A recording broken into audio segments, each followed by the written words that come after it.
All right, everybody, welcome to another tier list with some guy named Nate. Here is my tier, and today we are reviewing video game controllers, very specific to me as a video game player and as a voiceman. I care about, I had a hiccup there, I care about how good a controller is, because there's some ass controllers on the planet, but we are going to rank them today. The Switch Joy-Cons. I freaking love the HD Rumble.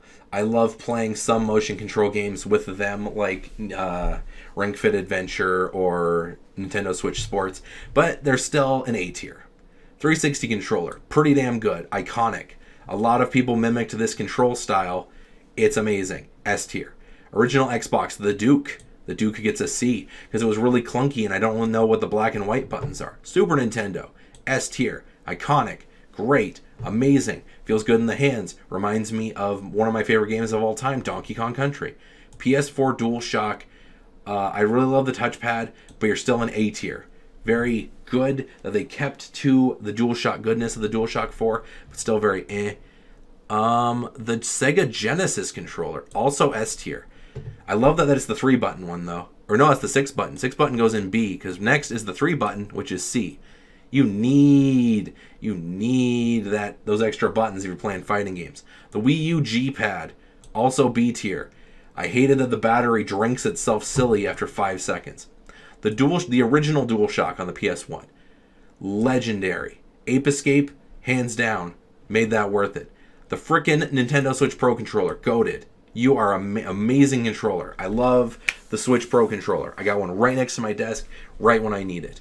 The PS1 original controller is B tier though. It gives me thumb cramps. Actually, no, the thumb cramps are dropping it down to C. So many games don't have to use the control sticks, and I've played games without the control sticks, and it just gives me thumb cramps. Ahoy. PS1 DualShock, or PS2 DualShock 2. You are in the same category as your brother, the DualShock 1, because you're basically the same controller. S tier. GameCube controller. Goated. I don't care what people say. I love the C stick. I love the Z button. That shit feels perfect in your hands.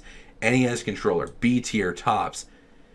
It is very comfortable, but at the same time it gets old. N64 controller.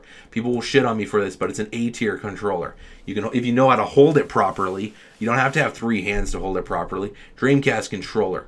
S tier. I love the little screen with the VMU. Freaking love it. It's amazing. You can see stuff that's happening in the game when you look down at your controller, and this controller just feels awesome, even though the wire's coming out the bottom.